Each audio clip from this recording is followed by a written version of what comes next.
기도하심으로 오늘 예배를 하나님 앞에 올려드리겠습니다. 왕이신 나의 하나님, 올 한해도 하나님께서 우리의 삶을 눈동자처럼 지켜주시고 오늘 마지막 날을, 아버지 올 한해의 마지막 날을 또 하나님 앞에 찬양과 경배와 영광을 올려드리는 귀한 예배를 드릴 수 있도록 축복하여 주시니 감사합니다. 하나님, 이 시간 예배 가운데 성령님 함께하여 주시고 우리가 충만히 역사하여 주셔서 귀한 하나님의 말씀을 전하고 우리가 들을 때 아버지 하나님의 은혜를 경험하는, 그리고 또 하나님 앞에 결단하여 달려가는 귀한 축복의 시간 되도록 축복하여 주시옵소서. 예수님의 이름으로 간절히 기도합니다. 아멘.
할렐루야. 아멘. 우리 찬양 한 곡 더 하겠습니다.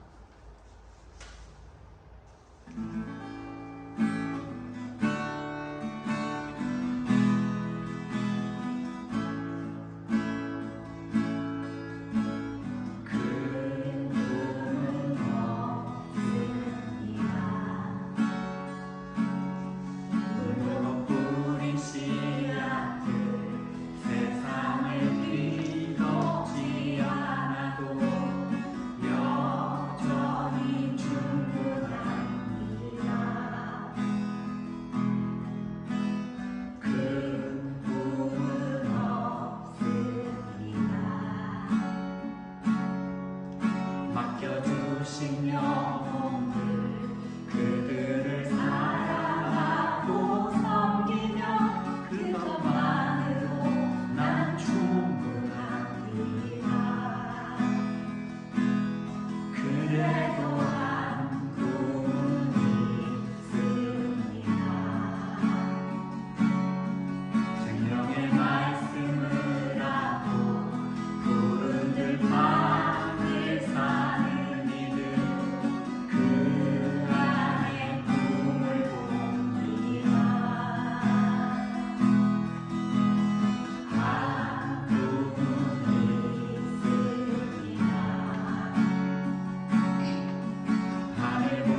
하나님의 말씀은 이사야 43장 1절로 7절 말씀입니다.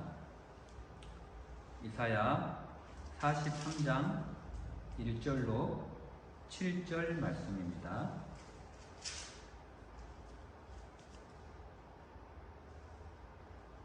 다 찾으셨으면 제가 봉독해 드리겠습니다. 야곱아, 너를 창조하신 여호와께서 지금 말씀하시느니라. 이스라엘아, 너를 지으신 이가 말씀하시느니라. 너는 두려워하지 말라. 내가 너를 구속하였고 내가 너를 지명하여 불렀나니 너는 내 것이라. 내가 물 가운데로 지날 때에 내가 너와 함께할 것이라. 강을 건널 때에 물이 너를 침몰하지 못할 것이며 내가 불 가운데로 지날 때에 타지도 아니할 것이요 불꽃이 너를 사르지도 못하리니 대저 나는 여호와 내 하나님이요 이스라엘의 거룩한 이요 내 구원자임이라. 내가 애굽을 너의 속량물로 구스와 스바를 너를 대신하여 주었노라. 내가 내 눈에 보배롭고 존귀하며 내가 너를 사랑하였은즉 내가 내 대신 사람들을 내어주며 백성들이 내 생명을 대신하리니 두려워하지 말라. 내가 너와 함께하여 내 자손을 동쪽에서부터 오게 하며 서쪽에서부터 너를 모을 것이며 내가 북쪽에게 이르기를 내놓으라. 남쪽에게 이르기를 가두어 두지 말라. 내 아들들을 먼 곳에서 이끌며 내 딸들을 땅끝에서 오게 하며 내 이름으로 불려지는 모든 자 곧 내가 내 영광을 위하여 창조한 자를 오게 하라. 그를 내가 지었고 그를 내가 만들었느니라. 아멘. 여러분, 우리는 지금 한 해의 끝자락에 와 있습니다. 여러분, 올 초에 여러분들이 세웠던 신앙의 목표나 계획들을 다 이루으셨는지요? 아니면 중간에 좌절하고 포기하셨는지? 그런데 여러분, 우리가 매년 신년 초에 세운 신앙의 목표들을 기도하며 실행에 옮길 때 가장 조심해야 될 것은 바로 좌절감입니다. 우리가 목표를 세우고 성경을 읽기 시작합니다. 성경을 읽다가 우리가 아브라함, 이삭, 야곱, 요셉, 또 다윗, 그리고 신약으로 들어가서 바울의 그러한 신학의 족적들을 우리가 읽어 나가다 보면 우리가 그만 기가 죽고 말아요. 그들의 위대한 신앙의 유산에 비하면 우리의 현재의 신앙의 삶은 너무나 작고 초라해 보이기 때문입니다. 이때 마귀가 우리의 감정을 흔들어 놓습니다. 정죄합니다. 좌절시킵니다. 이때 우리가 이 마귀가 주는 이 좌절감, 이 정죄함, 이 가짜 감정에 속아서는 안 된다라는 말씀입니다. 마귀가 야, 아브라함은 이삭을 바쳤는데 너는 11조 바치는 것도 벌벌 떠는 사람이 그 인간이 무슨 예수를 믿는다고? 너 같은 위선자가 무슨 성경을 오래 일도한다고? 하나님이 너같이 위선자를 받아주실 것 같아?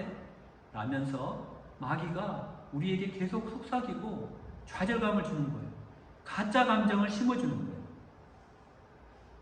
여러분, 우리 인간의 감정에는 세 가지 감정이 있습니다. 표면적 감정, 이면적 감정, 그리고 심층적 감정이 있어요. 이거는 제가 하는 이야기가 아니고 모든 심리학자들이 그렇게 분류해 놓은 감정의 종류예요. 예를 들어 제가 어떤 사람하고 반갑게 안녕하세요 라고 인사를 했어요. 그런데 사실은 그 사람이 싫고 불편한 사람이에요. 그래도 인사는 해야 하니까 겉으로는 밝은 얼굴로 인사를 해요. 여러분, 이게 표면적인 감정이에요. 그런데 자기 마음속에는, 내 마음속에는 이 인간아 빨리 내 앞에서 사라져라 라는 마음이 있어요. 이게 이면적인 감정이에요. 그리고 가장 내 마음의 깊은 곳에 있는 심층적인 마음에는 나를 불편하게 하고 또 힘들게 하는 그 사람을 나의 관계에서 제거하고 싶은 그런 본능이 나의 가장 마음 깊은 곳에 자리 잡고 있는 거예요. 이게 이 사람의 심층적인 감정이에요. 그런데 마귀는 이 심층적인 감정, 표면적인 감정, 이면적인 감정을 가짜 감정으로 둔갑시켜서 교묘하게 이용을 하는 거예요. 우리가 겉으로는 기쁜 마음으로 올 한 해, 작년 한 해 신앙의 목표와 계획들을 잘 세우고 출발합니다. 그런데 우리 인간의 마음, 깊숙한 심층적 마음에는 인간의 남아있는 죄성으로 인하여 여전히 하나님을 두려워하고 하나님께 어떤 우리가 의무감으로 이 정도는 내가 해야 하나님이 나를 만족하시고 나를 받아주시겠지. 이 정도는 해야 나의 오업으로 해야 하나님이 기뻐하시고 구원을 해주시겠지라는 그런 마음이 우리의 심층적인 마음에 숨겨져 있어요. 근데 우리는 그걸 잘 보지를 못해요. 그런데 마귀는 이런 인간의 심층적인 감정을 교묘하게 이용한다는 거예요. 그런데 여러분 잘 아셔야 될 게 있는데 우리가 그 이름만 들어도 기가 죽는 아브라함, 이삭, 야곱, 요새, 모세, 기드온, 바울, 다윗 이 모든 인간들이 처음에는 다 우리와 똑같은 수준의 그런 믿음의 수준을 가진 인간이었다라는 것입니다. 여러분 아브라함 하면 가장 먼저 뭐가 떠오르시나요? 고향과 친척 아비집을 떠나 믿음으로 집을 떠난 그 사건이 생각나시나요? 아니면 믿음으로 자기 하나밖에 없는 이삭을 바친 그 사건이 생각나시나요? 아무튼 저는 이 두 사건 중에 어느 하나만 생각해도 기가 죽습니다. 근데 그 아브라함이 여러분 처음부터 믿음의 거장이었을까요? 성경은 아니라는 거예요.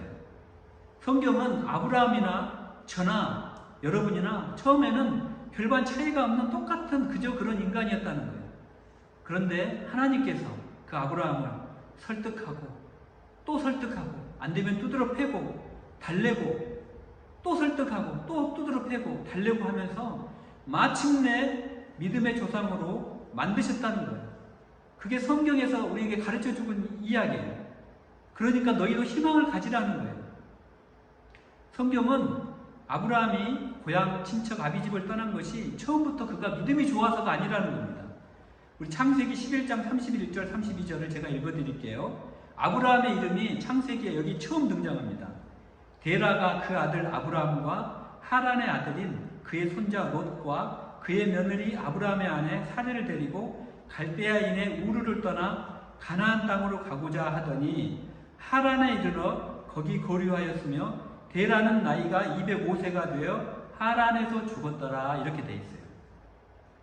여러분 데라는 아브라함의 아버지입니다. 그리고 하란은 지명이기도 하지만 아브라함의 형이기도 해요. 근데 아브라함의 형인 하란이 먼저 죽어요. 그리고 아브라함의 아버지인 데라가 그 아들 아브라함과 하란의 아들인 그의 손자와 며느리 사레를 데리고 우르를 떠나 갈대아 가나안 땅으로 가고자 하다니 하란에 이르러 거기에 잠시 거류했다고 되어 있어요. 그리고 나서 그 말씀 다음에 본문 말씀 우리 창세기 12장 우리가 그 누구도 너무나 잘 아는 믿음의 장인 창세기 12장에 나타납니다. 여호와께서 아브라함에 나타나셔서 창세기 11장과 함께 보면 아브라함에게 나타나신 장소가 어디일까요? 창세기 12장에 보면 갈대아 우르입니까? 하란입니까? 가나안입니까? 하란입니까? 여러분 하란에서 나타나셨어요. 아브라함은 갈대아 우르를 출발하여 가나안을 향해 가는데 그 중간에 있는 하란에서 하나님이 아브라함에게 나타나셨다는 거예요. 제가 이거를 한번 보여드리겠습니다. 이거를 보시면 여러분들 처음에 아브라함이 갈대아 우르, 메소포타미아 이 우르에서 원래는 이 가나안의 세겜 땅으로 가야 되는데 중간에 하란 땅에 머물렀다는 거예요. 그리고 이제 창세기 12장에 하나님께서 나타나셔서 이제 또 아브라함에게 세겜 땅으로 또 가라고 제촉하시는 장면이 12장에 나와요. 여러분 우르와 하란과의 거리는 900km예요. 요즘처럼 교통수단이 발달되지 않는 그런 시대에 아브라함의 아버지 데라가 아브라함과 그 아들 데라가 아브라함과 그 큰아들 하란 그리고 며느리들 데리고 소와 양을 데리고 다 가는 게 쉽지가 않은 그런 거리입니다. 그런데 하란까지의 여행을 누가 이끌었냐 이거죠. 이 하란까지의 여행을 아브라함 혼자 나왔습니까? 아니에요. 성경의 창세기 11장 아까 우리 배웠던 31절을 보면 아브라함의 아버지 데라가 그 여정의 주도권을 쥐고 있고 아브라함은 그저 아버지인 데라를 따라간 거예요. 그런데 여러분, 하나님이 아브라함에게 나타나신 것이 하란에서가 처음이었을까요? 그게 아니라는 거예요. 사도행전에 보면 스데반의 설교가 7장에 나오는데 여기 스데반이 이렇게 많은 사람들에게 설교를 합니다. 제가 읽어드릴게요. 스데반이 이르되 여러분 부형들이여 들으소서.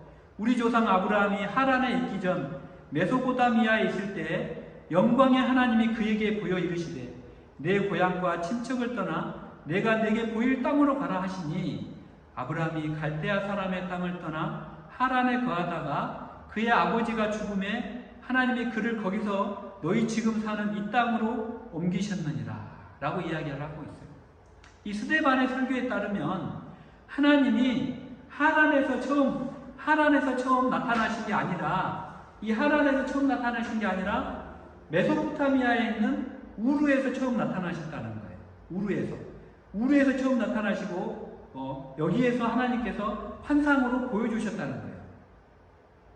자, 우리가 여호수아서 24장 1절을 한번 보겠습니다.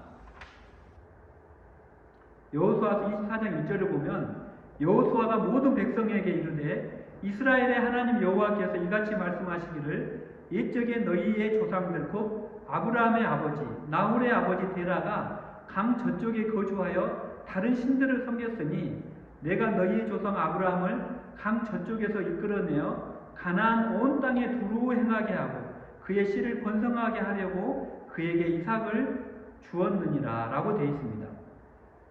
이 말씀에서 우리가 주의하여 볼 내용이 있어요. 여기를 보면 이스라엘 민족의 모든 조상들은 이 가나안에 오기 전 이 갈대아 우르에 있을 때 다른 신들을 섬겼다라고 여호수아가 이야기를 하고 있어요.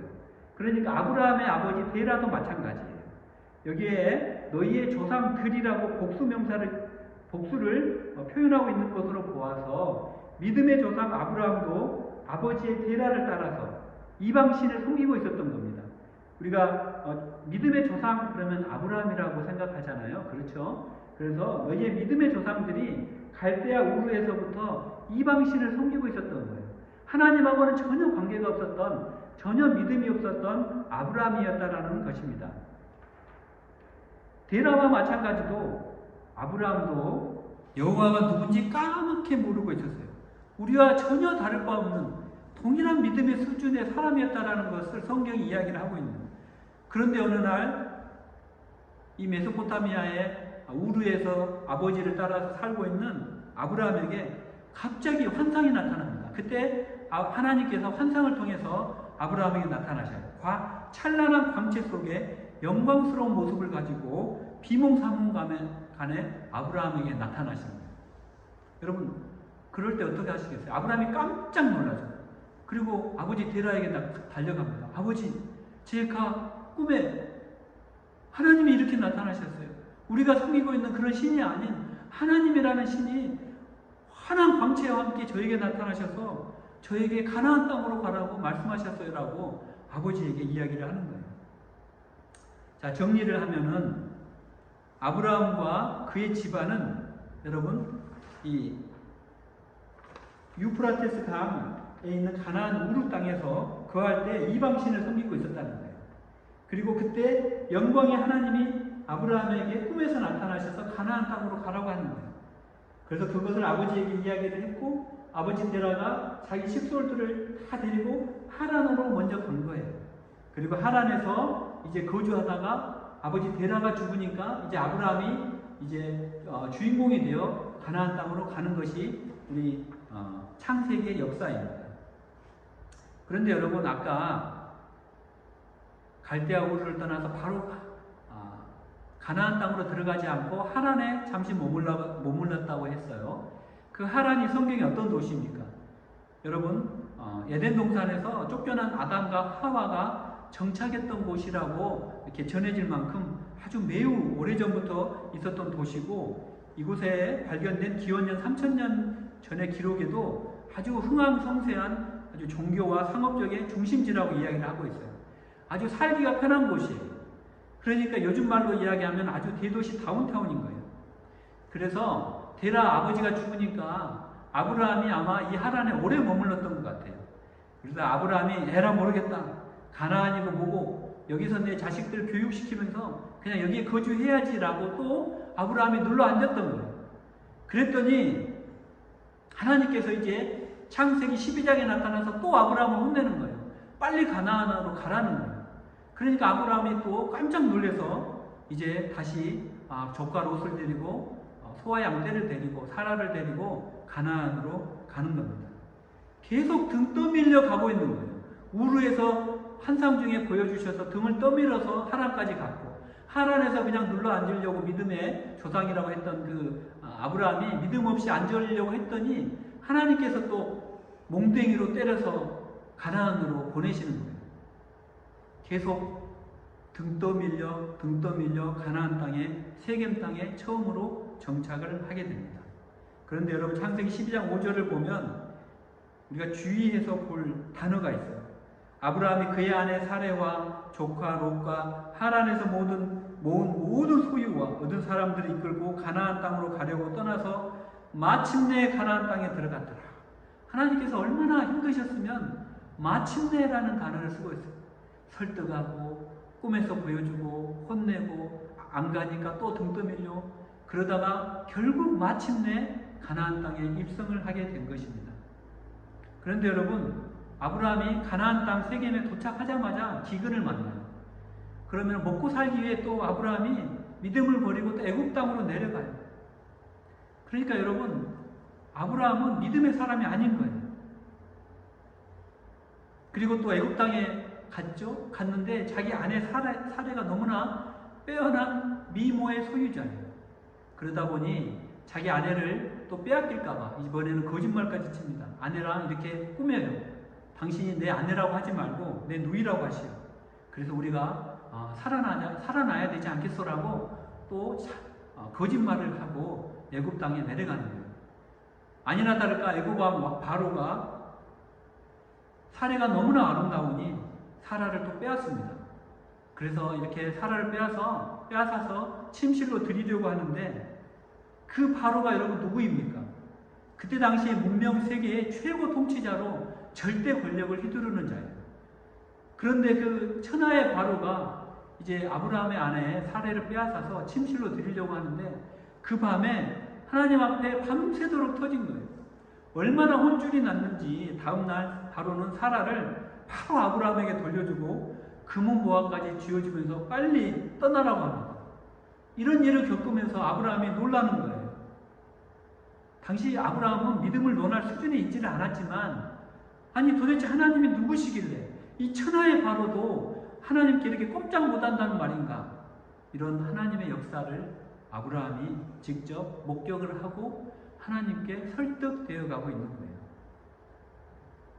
그런데 여러분 아브라함은 그래도 아직 멀었나 봐요.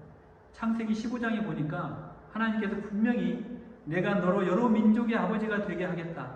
내 몸에서 날 자가 내 상속자가 될 것이다 라고 약속을 주셨는데 아브라함이 이 약속을 믿지는 못해요. 그때 아브라함 나이가 86세인데 아브라함이 속으로 이렇게 생각해요.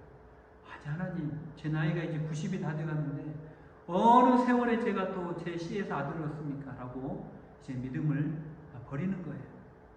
그래서 여종 하갈을 통해서 이스마엘을 낳고 맙니다. 그때 아브라함의 나이가 86세예요. 요즘에는 뭐 돈만 많으면 나이가 많아도 자식을 낳더라고요, 연예인들. 그런데 이 믿음 없이 하갈을 통하여 이스마엘을 낳은 이 아브라함의 이 행위를 보면서 이번에는 하나님이 정말로 열받으셨나 봐요. 너무나 화가 나신 것 같아요. 그래서 이번에는 하나님이 13년을 잠적해 버리십니다. 하나님이 아브라함에게 나타나지 않으신 거예요. 그리고 창세기 17장에 다시 나타나시는데 이때 아브라함의 나이가 99세예요. 그러니까 여러분 99 빼기 86세를 하면 13년이죠. 이 긴 세월 동안 하나님이 아브라함에게 나타나지 않으신 거예요. 침묵하신 거예요. 그러니까 아브라함은 얼마나 조바심이 났겠어요. 그동안 하나님께서 우루 땅에서부터 계속 꿈에서 보여주시고, 창세기 12장에서 또 꿈에서 보여주시고, 말씀으로 보여주시고, 가라고 보여주시고, 계속 보여주셨는데, 이제 하갈을 통해서 믿음을 버려버리니까 하나님께서 열받으셔서 13년간을 침묵하시고 나타나시지 않는 거예요. 여러분, 저도 예전에 제 아들이 너무 말을 안 들어서 제가 백화점에 쇼핑을 하러 갔는데 거기서 통제 불능 수준까지 오니까 제가 제 와이프랑 살짝 숨은 기억이 나요. 그리고 제 아들을 막 관찰을 했어요. 그랬더니 아들이 처음에는 울다가 갑자기 엄마 아빠가 안 보이니까 긴장을 하더라고요. 그러면서 울음을 그치는데, 사실 이게 요즘에는 아동학대라고도 할 수 있겠지만, 아무튼 하나님께서는 별의별 방법을 다 쓰셔서 아브라함을 설득하고 있는 거예요. 여러분, 하나님은 인간을 이렇게 설득해 오시는 분이세요. 하나님은 당신을 보여주시지도 않고 일단 믿어보라고 강요하지 않는 분이라는 거예요. 여러분, 그런 믿음이란 무엇일까요? 믿음은 우리를 설득하시는 하나님의 넘치도록 은혜로운 사랑의 열심을 가리키는 것이라는 것입니다. 여러분, 우리는 믿음을 잘못 이해를 하고 있어요. 여러분, 우리가 전도할 때, 또 사람들에게 이야기를 할 때, 믿음에 대해서 이야기를 할 때, 여러분 일단 믿어보세요. 믿지 않으면 아무 일도 안 일어납니다. 일단 우리가 믿어놓고 이야기합시다. 우리가 아침에 출근할 때 여러분 버스나 지하철 타잖아요. 근데 그 버스나 지하철이 사고가 나지 않는다는 그 믿음 가지고 타잖아요. 또 우리가 전철을 타고 한강을 건널 때 한강 다리가 무너지지 않는다는 그 믿음 가지고 타야 되잖아요. 그러니까 우리 한번 믿어봅시다. 하나님 살아계셔요. 하나님 믿읍시다 라고 이야기를 하지만, 여러분, 이거는 믿음이 아니라는 거예요. 이거는 수학의 영역에 속한 확률이지 믿음에 속한 믿음이 아니라는 거예요. 하나님께서 말씀하시는 이 믿음은 인격과 관련되는 것입니다. 믿음은 하나님께서 너가 먼저 내놔, 너가 내놓는 거 보고 내가 너에게 복을 주겠다 하는 게 아니라는 거예요. 그런 거래가 아니라는 거예요. 바로가 하나님에게 얻어 터지는 것을 보고 하나님은 그의 생애를 통해 가장 크게 놀랐어요. 그리고 하나님을 만났어요. 그리고 그 경험을 통하여 설득되어지는 거고, 그리고 자기는 그 믿음에 눈을 떠가게 되는 것입니다. 아, 하나님이 이런 분이구나 하고 비로소 알게 되는 거예요. 이런 하나님을 경험하고 믿음을 인격적으로 만났던 아브라함이었기에, 아브라함이 나중에는 9개 나라의 왕이 싸우는 그 엄청난 전쟁터에서 자기 조카 롯을 구하기 위해서 겨우 자기 하인 318명을 데리고 무모한 전쟁이지만 구하러 믿음으로 달려갔던 거예요. 또 이런 하나님을 경험하고 믿음을 인격적으로 경험한 아브라함이기 때문에 나중에는 감히 롯과 헤어지는 결단을 할 수 있었던 것입니다. 롯, 이 땅은 좁은데 우리 재산은 너무 많아서 함께 살 수가 없다. 너가 동을 선택하면 나는 좌를 선택할 것이요, 너가 좌를 선택하면 나는 우를 선택할 것이니 너가 가고 싶은 곳으로 너가 먼저 선택을 해라. 이건 대단한 결정입니다. 여러분, 기근을 면하려고 온 가족을 이끌고 애굽 땅으로 갔던 그 아브라함, 그 행실을 기억해 보면 이거는 대단한 결정이에요. 그가 어떤 배짱이 있어서 이런 믿음의 결단을 할 수 있었단 말입니까? 여러분, 하나님은 우리를 평생 동안 설득하시는 분이에요. 우리가 매일 새벽 철야 기도하고, 새벽 기도하고, 철야하고, 금식하고, 선교지마다 빼먹지 않고 방문하고, 허리띠를 졸라서 헌금하며 뿌듯해하죠. 물론 이거 필요하고 대단히 중요한 일입니다. 하지만 여러분, 이것이 신앙의 전부는 아니라는 거예요. 하나님은 결국 마침내 우리에게 이삭까지 내놓으라고 하실 거예요. 몇 가지 신앙 행위로 우리가 완벽한 신자를 꿈꾸는 것은 우리가 기꺼이 우리의 인격을 내드리는 자리까지 하나님은 원하시는 그런 하나님이시라는 거예요. 그렇다고 여러분, 하나님께서 갈대아 우르에서부터 아브라함의 목덜미를 거머잡고 당장 내 아들을 내놔, 이런 식으로 요구하지 않으셨어요. 먼저 기억해야 할 점이 있는 거예요. 성숙한 신자가 되기 위해서는 긴 시간이 필요하다는 것을 우리가 인정해야 된다는 것입니다. 겸손한 자세가 필요한 거예요. 이제 제가 예수 믿었습니다. 예수님이 누구신지, 하나님이 어떤 분인지 이제 저는 알아요. 그러니 오늘부터 저는 아브라함처럼 살겠습니다. 하나님, 제 자녀 중 어떤 녀석 원하십니까? 누구부터 바칠까요? 얘들아 다 모여봐! 이러지 마세요. 이런 조급한 생각이 우리를 넘어지게 만든다는 것입니다. 교회 안에도 이런 모습이 너무나 많아요. 이들은 의욕이 너무 앞서요. 하루는 기름을 부은 듯이 하늘을 올려다보며 불 내리기를 기다리고 있고, 또 다른 날에는 그 마음이 진흙 범벅인 채로 다른 사람들에게 상처를 주고 덤벼들 수 있어요. 그러나 이들에게 필요한 것은 이런 감정적인 열심이 아니라 하나님의 설득하심과 그 경험이라는 것입니다. 할렐루야. 아브라함이 갈대아 우르에서부터 이삭을 요구받지 않았다라는 사실을 여러분 명심하십시오. 그 일은 아브라함이 하나님을 경험하고 하나님을 만나고 그 믿음을 경험한 이후에 그가 죽기 전에 노년에 이르러서야 요구받았던 일이에요. 지금까지 하나님은 저와 여러분을 설득해 오셨고 앞으로도 계속 설득하실 거예요. 다양한 방법으로 설득하실 거예요. 언제까지요? 우리가 천국에 들어갈 때까지.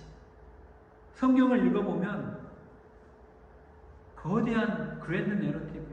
그 주제는 딱 하나예요.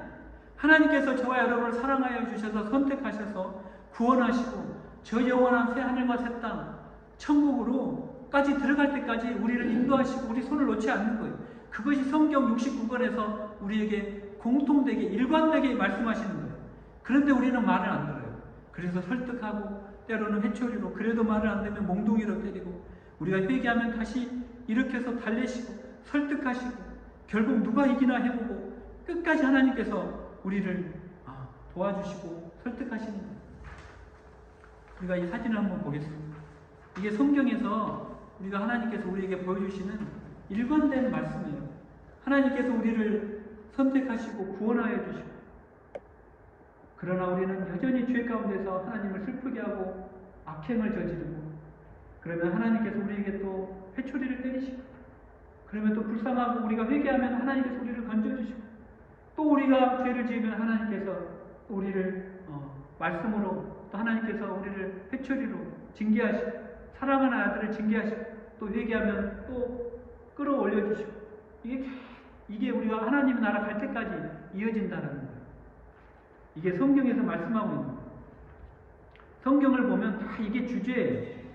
이스라엘 자손이 여호와의 목전에서 악을 행하니, 이게 구약에 가장 많이 나오는 말입니다.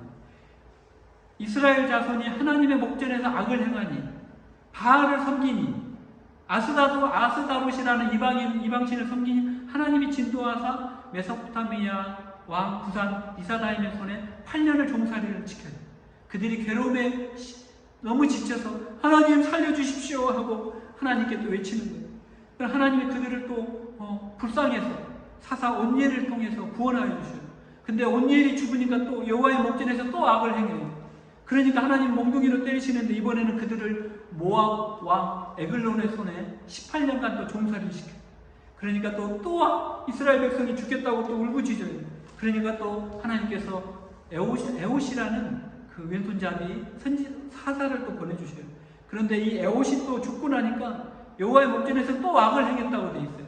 그러니까 또 하나님께서 하솔 왕 야빈의 손에 또 넘기셔요. 그래도 또 불순종해요. 그러니까 결국은 북이스라엘을 아수르 손에 멸망시켜버리시고 남유다는 바벨론에 멸망시켜버리시는 거예요.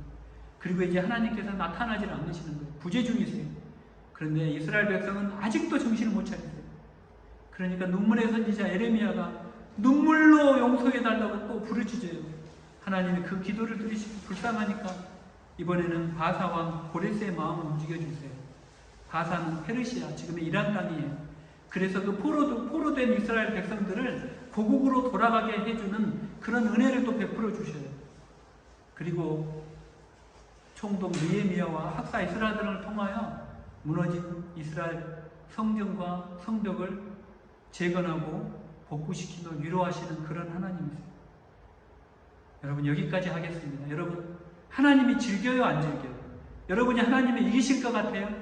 하나님은 저와 여러분을 지금까지 설득해 오셨어요.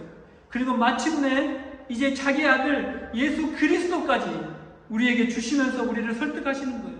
오라, 우리가 서로 변론하자. 너희 죄가 주홍 같을지라도 눈과 같이 희어질 것이요 진홍같이 붉을지라도 양털같이 되리라. 오라, 우리가 서로 토설하자. 우리가 서로 좀 이야기 좀 하자. 내 마음, 너희 마음을 나에게 좀 주렴. 계속 설득하시는 거예요. 여러분, 자기 아들을 주셨다라는 것은 자기의 모든 것을 주셨다라는 거예요. 예수 그리스도를 십자가에 달려 돌아가시기까지 하면서 우리를 설득하시는데, 이것으로도 여러분들이 설득당하지 않으시면 여러분이 이기시는 겁니다. You win, you won. 여러분, 하나님을 이기시고 싶으신지, 아니면 이쯤에서 하나님의 설득에 굴복당하고 싶으신지. 여러분, 이 시간 우리가 찬양을 하나 하고 기도하기를 원합니다. 하나님께서는 여러분들을 모든 환난과 물과 같은 고난과 불과 같은 환난 가운데서도 여러분들을 지키셨어요. 그리고 여러분들을 지금도 지키시고 또 인도해 가시고 여러분들을 설득해 가고 계십니다. 제발 나와 교제하고 나의 음성을 듣고 너의 마음의 문을 열고 인격적으로 나와 좀 만나자. 내가 너의 아픔과 너의 상처를 다 알아. 너가 너의 마음의 문을 열고 나를 만나고 나를 받아들이면 내가 그 다음부터는 너의 인생을 책임질게. 너를 지켜줄게. 너와 이 세상 끝날까지 너와 함께하고 싶어. 제발 너의 마음의 문을 열고 너의 삶의 주인으로 나를 모시려. 내가 이렇게 설득하자니 내가 너를 사랑한단다. 이렇게 우리를 설득하시고 우리를 끝까지 인도하시는 그 하나님 앞에 우리의 삶을 드리는 축복이 있기를 축원합니다. 아멘.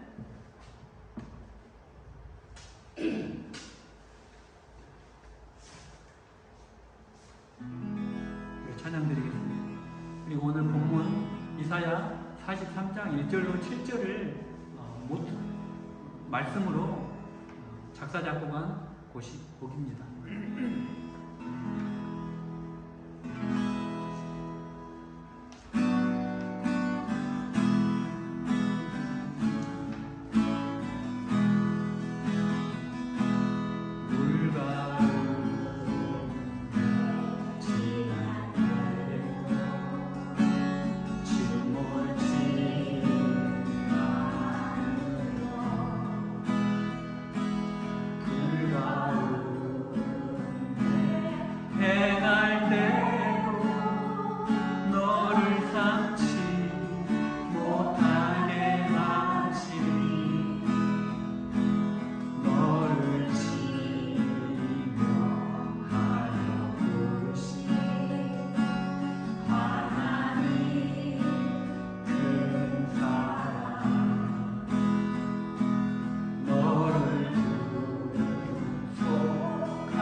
가운데 행할 때 행하는데 너를 삼지 못하게 하시니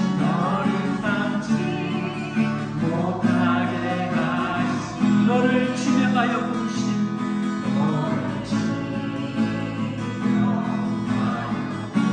하나님 큰 사랑 너를 구속하여 살리신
아버지 삶에 있는 모든 두려움들과 모든 막힌 담들과 물과 같은 고난과 불과 같은 환난을 이 시간 주 앞에 다 내려놓으며 나아갑시다. 우리를 설득하시고 돌보시고 보호하시는 하나님, 내가 너를 지명하여 부르나니 너는 내 것이라 약속하신 하나님, 그 의로운 손으로 우리를 돌보시는 그 주님께 이 시간 두 손 들고 항복하며 나아가기를 원합니다. 우리가 주여 한번 부르고 주님 앞에 나아가겠습니다. 주여, 아버지 하나님, 누가 잡아주시옵소서. 아버지 하나님, 하나님께서 우리를 평생 동안 설득하시고 너의 마음을 열어주고 아버지 하나님께서 우리를 설득하시고 인도하시고 이제까지 인도하시는 그 하나님께 우리가 지금 마음에 부르고 주님 앞에 우리의 마음을 드리기를 원합니다. 아버지 하나님께서 우리를 불과 같은 고난과 불과 같은 환난 가운데서도 오늘까지 인도해 주셨는데 아버지 하나님, 우리가 낮아지지 못하고 아버지 하나님, 우리가 우리 인생을 드리지 못하고 내가 내 삶의 주인인 아버지 회개하지 못한 하나님을 나가지 못했던 것 아버지 은사하여 주시옵소서. 아버지 하나님 앞에 온전히 나가기 원합니다. 아버지 하나님, 우리를 만들어 가시고 아버지 하나님께서 기어이 아버지 하나님 앞에 설 때까지 우리를 하나님 닮은 사람으로 만들어 가시기 원하시는데 아버지 하나님, 우리가 하나님께 만져가지 못하고 우리의 강박한 마음을 하나님께 내려놓지 못하고 하나님 보지 못하며 아버지 하나님 앞에 정말 내받고 나가지 못하는 우리의 강박한 마음을 깨주고 부서지게 도와주시옵소서. 아버지 하나님, 오늘 하나님께 지켜주신 그 은혜를 우리 하나님 앞에 내려놓지 못하는 우리의 강박하신 면들 아버지 하나님, 우리 앞에 온전히 하나님 앞에 깨우치며 나가기 원합니다. 아버지 하나님, 도와주시고 도와여 주시옵소서. 아버지 하나님, 도와주시옵소서. 하나님 앞에 온전히 나가기를 원합니다. 아버지 하나님, 두려워 말라 놀라지도 말라 내가 어딜 가든지 무슨 일 만나든지 내가 함께하리라. 두려워 말라 두려워 말라 놀라지도 말라 내 너를 붙들리라 너를 도우리라 주님 약속하셨네. 할렐루야. 우리 기도함으로 기도하시겠습니다. 하나님 아버지, 감사합니다. 올 한 해 하나님이 저희들을 이 시간까지 불꽃 같은 눈동자로 이끌어 주시고 이 자리에 설 수 있도록 은혜 주심을 감사합니다. 아버지 하나님, 하나님께서 하나님의 그 놀라운 사랑과 섭리 가운데 우리를 사랑하여 주시고 그 어느 것 하나 실수하지 않으시고 우리를 지켜주시고 인도하신 하나님, 우리가 하나님과의 모든 두려움들과 하나님 막힌 담들도 허무시고 아버지 하나님과 우리가 그 놀라운 인격적인 만남을 통하여 하나님 믿음을 우리에게 심어주신 하나님, 올 한 해 하나님의 놀라운 은혜와 그 하나님의 놀라운 축복을 인하여 찬양드립니다. 아버지 하나님, 우리가 앞으로도 우리의 마음의 문을 하나님 앞에 온전히 드리며 하나님을 내 인생의 주인으로 모시며 그저 하나님의 가라고 하면 가고 서라고 하면 서는 그런 인생 되도록 축복하여 주시옵소서.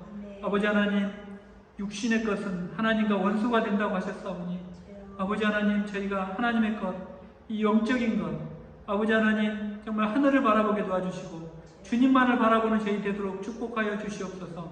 아버지 하나님, 우리가 육신의 정욕과 안목의 정욕과 이생의 자랑에 발묶여 하나님과 원수되는 그런 아버지 자 되지 않도록 축복하여 주시옵소서.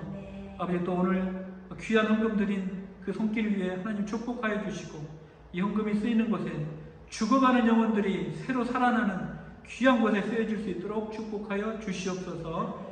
예수님의 이름으로 간절히 기도합니다. 아멘.